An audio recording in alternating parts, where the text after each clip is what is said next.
मालूम नहीं है, तो वो क्या है, भूखे रह जाते हैं और वो जो है हमको जो है कष्ट देते हैं। ये ध्यान रखो, क्योंकि जरूर नहीं है क्या पितृ अमावस्या को हमारा कोई श्राद्ध पड़े तभी हम कराएं। पितृ अमावस्या एक ऐसी होती है कि जो भूले भटकों के, जिनकी हमें जानकारी नहीं है, क्योंकि हमारे परिवार में माता जी को उठा तो नहीं है, सो रही है। तुमसे ही कह रहा हूं जो पीछे देख रही। तो क्या है कि बहुत से ऐसी घटना होती है कि हमारे परिवार में कोई 2 महीने का बालक चला गया हो, कोई 2 साल का बालक चला गया हो, तो वो क्या है हमारे परिवार का होने के नाते वो हमारे लिए महत्वपूर्ण हो जाता है। और ऐसे पितरों का हम ध्यान रखते नहीं है और ना ही उनके लिए कुछ करते हैं। तो उसके लिए शास्त्रों में विधान बताया गया है कि जब पितृ अमावस्या आती है तो पितृ अमावस्या को एक ब्राह्मण भोजन करा के और अग्यारी करके, ध्यान रखें, अग्नि के माध्यम से ही पितृ लोग अपना भोजन ग्रहण करते हैं। अग्यारी जला के और प्रार्थना करके कि हमारे परिवार में, हमारे कुल में कोई भूला बिसरा जिसको हम जानते नहीं है, जो भी हो उसके निमित्त हम उनको भोजन दान कर रहे हैं। वो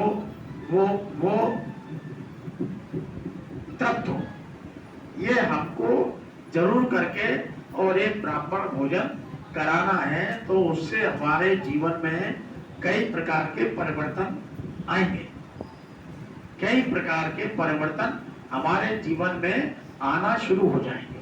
क्यों?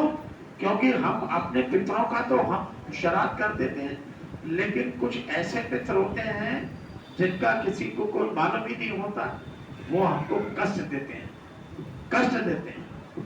और उन कष्टों से बचने के लिए, उन कष्टों से बचने के लिए पितृ अमावस्या को हमको जरूर एक ब्राह्मण भोजन कराना चाहिए। ये पहली चीज। दूसरी चीज, 3 तारीख से हमारे यहाँ देश में विदेश जहां भी हिंदू रहते हैं नवरात्रि का प्रारंभ हो रहा है। तो जो घट पूजन जो होता है, जो हम माता के सामने रखते हैं, उसका मुहूर्त जो है वो सुबह 8 बजे से लेकर 9 बजे तक है, घट स्थापना। और इस बार नवरात्रि जो है 8 दिन की पड़ेगी, 8 दिन की पड़ेगी नवरात्रि। द्वितीया और तृतीया यानी कि दौज और तीज एक हो रही। तो ये एक हो जाएंगी तो क्या होगा कि हमारी अष्टमी नवमी भी एक हो जाएंगी, क्योंकि हम द्वितीया मनाएंगे, तृतीया मनाएंगे। तो अष्टमी और नवमी जो है वो एक ही दिन, जिनके अष्टमी पुष्टि हो और जिनके नवमी पुष्टि हो, ये सब इधर देखे, बाहर कौन क्यों देख रहे हैं भाई? मैं कुछ बता रहा हूं, फिर बाद में आप परेशान होंगे।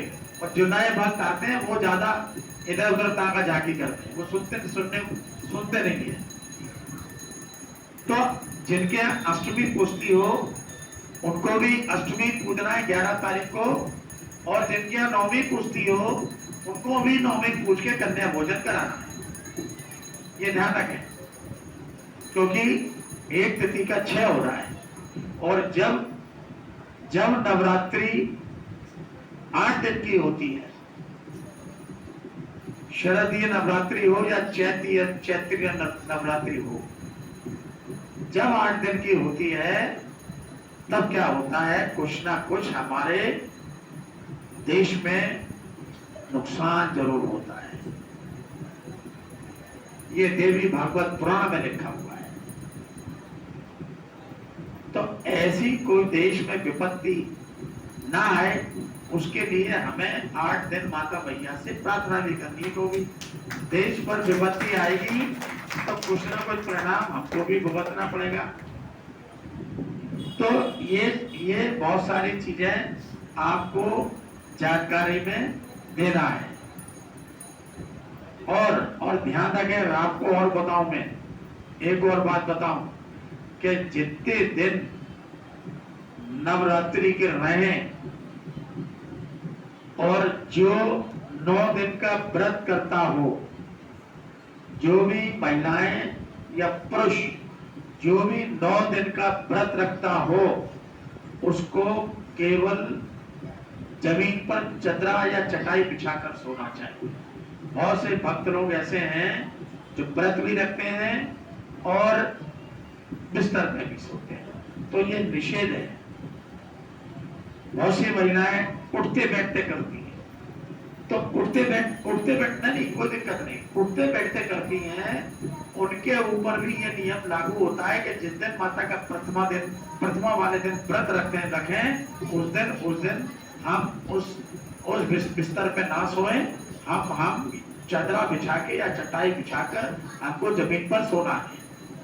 और जब उठते समय जब अष्टमी नवमी वाले दिन जो व्रत रखते हैं, हाँ, उस दिन भी उनको यही प्रक्रिया का पालन करना है, तभी माता रानी फल देती है।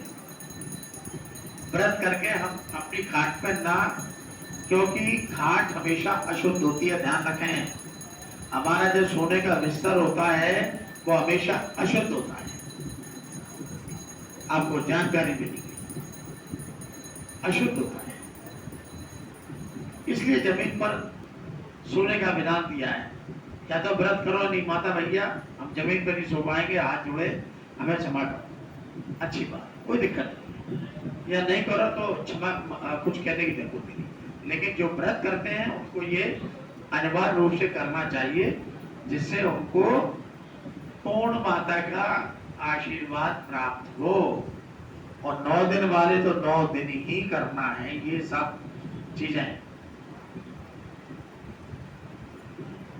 तो ये ध्यान रखें, मैंने नवरात्रि के विषय में बता दिया है, और अगले मंगल को भी नवरात्रि पड़ेगी, उस दिन भी कुछ बताऊंगा अलग से। अब भगवान श्री राम की स्तुति हो रही है,